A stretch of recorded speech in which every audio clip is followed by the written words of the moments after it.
Hello everybody and welcome to another video from my series Quick Thoughts on, in which I always talk about different stories from the rich Star Trek universe.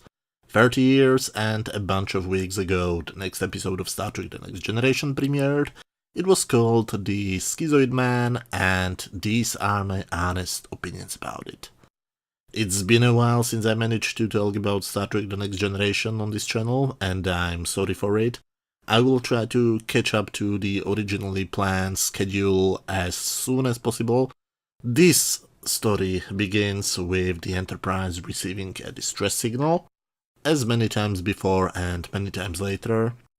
This time the man who needs help is Ira Graves, who lives as a lonely man on a planet nicknamed Graves World, with his young, attractive assistant Kareen, who I could swear looks like a twin sister of Bernadette from The Big Bang Theory. Dr. Graves is an expert in cybernetic technology and is very important for the Federation, but the Enterprise has now a distraction.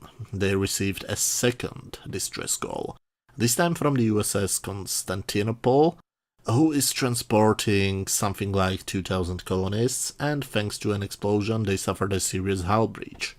Because 2,000 lives are more important than one life, Dr. Pulaski wants to go to help them, which means that they now have to leave Dr. Graves to the B team. They slow down, beam the team consisting of Dr. Sailor, a Vulcan woman who looks surprisingly similar to Kaylor, the mother of Worf's son, and even more like the female Q from Star Trek Voyager. The other B-listers are Deanna Troi, Data, and Mr. Worf. They hype the transport up like it's the most amazing and dangerous thing they've ever done. And when they beam down, Troi even says that she was inside the wall for a moment. But we see nothing of it. Hey, ever heard the phrase, show, don't tell? But anyway, as soon as they beam down to the Enterprise, flies to rescue the ship, we will never see.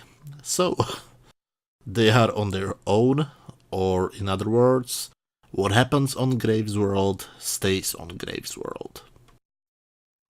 They soon meet the beautiful Kareen, who tells them that she doesn't know what's wrong with Ira, but he has huge mood swings and his condition gets worse every day, and we meet Dr. Graves himself, and how should I describe him? Well, he says things like, I hate all doctors, or that he hates all people. When he's trying to be charming to the ladies, Deanna tells him that he just said he doesn't like people, to which he replies that women are not people, but women. I find it kind of funny, but Deanna's reaction is priceless. When he tries to kiss her hand, she looks like she has to control herself, otherwise she would punch him in the face.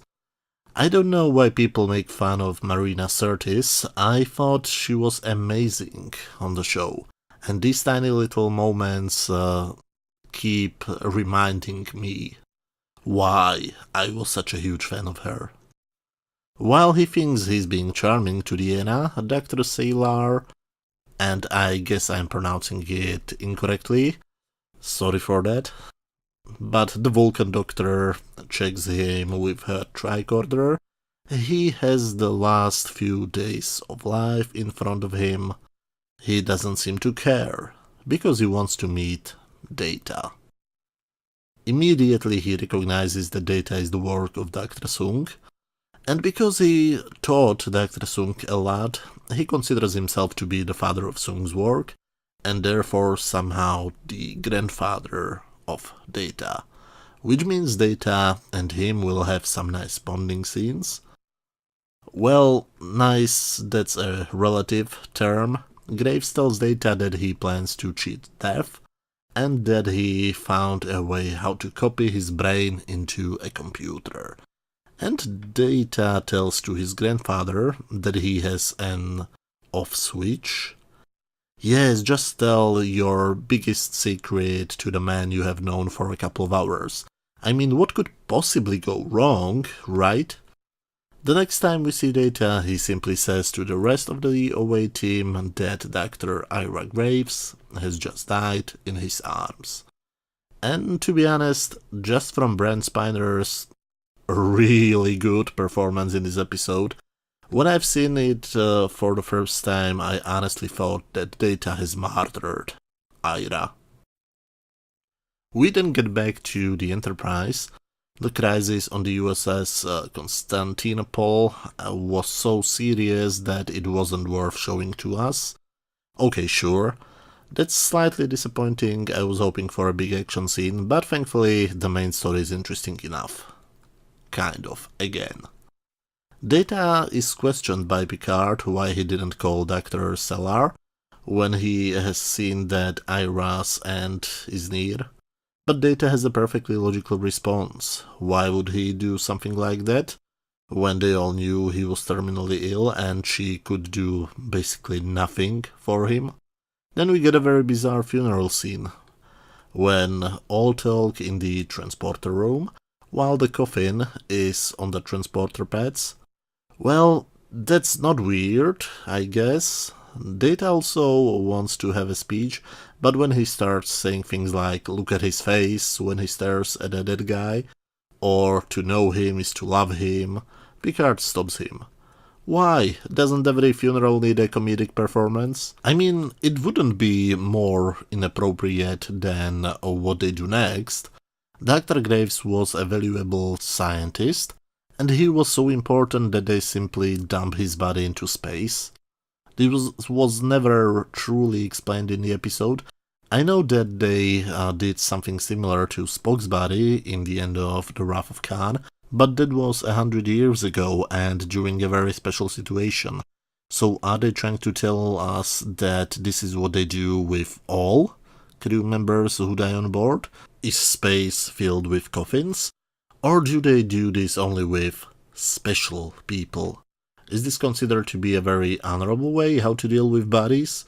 As I said before, when I've seen it for the first time, I took this scene as another proof for my theory that Data killed Ira and got rid of his body to hide the evidence. And now, the good part of the story begins, where Data is getting more and more crazy in each scene he is in. Brent Spiner is such a joy to watch. The first truly weird thing happens when Picard brings Karine to the bridge. Picard's behavior is very unprofessional. I mean, I would expect to see something like this from Kirk, not from Picard. Data starts to be jealous and makes a scene on the bridge. When Picard calls him to his ready room, Data actually expects that he will receive an apology from Picard. The captain is outraged and sends him to engineering, thinking that he is malfunctioning, but Deanna thinks it's more of a mental problem. And after she does her tests, she claims that Data has two personalities. And the one which is more prominent and is getting more and more prominent by the minute, is surprisingly similar to the personality of Dr. Ira Graves. And Data wastes no time. He goes to 10 Forward to see Karine, and outright explains to her what he has done. He indeed is Ira Graves. He originally wanted to transfer himself into a computer, but when he met Data, he simply couldn't resist. He switched him off and copied himself to his body. Okay, let's pretend it's possible. He even promises to create an android body for Karine, but she is pretty disgusted by just the idea and runs away. The next time we see Data, or Graves, or however I should call him, he's in engineering and Picard tries to talk him to his senses. Then he finds Geordi and another engineer lying down unconscious. Wait, did we miss a scene, or actually a bunch of scenes? But Picard's speech fails, I guess, because Picard ends up slapped and lying on the floor himself. I guess that this wasn't a part of the plan, but he might have been successful because Data is visibly disturbed by the fact that he can get violent. When the doctor wakes up Picard, Data is nowhere to be found. In the end, they find him lying on the floor, not remembering anything what happened. It looks like Graves moved himself to the Enterprise computer.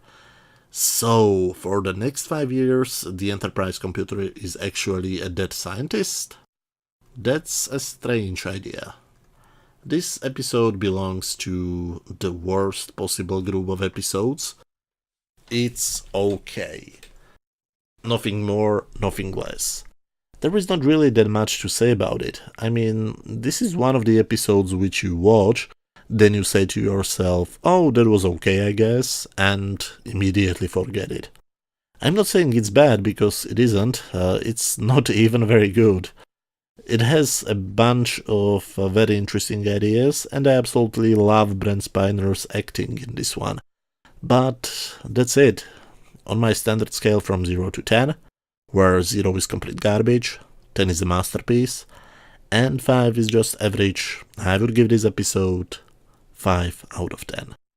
Not very bad, not very good. As I said, I'm not a big fan of Season 2, so I'm definitely not objective. I actually think it's worse than Season 1, but as always, those were just my opinions. Feel free to let me know what do you think about this episode. Did you like it, hate it, or do you agree with my average rating?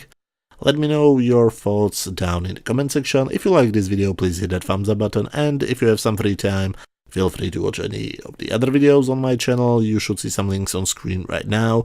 Thank you very much for watching, and see you in a couple of days with a video about the next episode of classic Star Trek called That Which Survives, or a video about the next episode of Star Trek Discovery. I'm not sure which I will do first, but again, thanks a lot, and bye.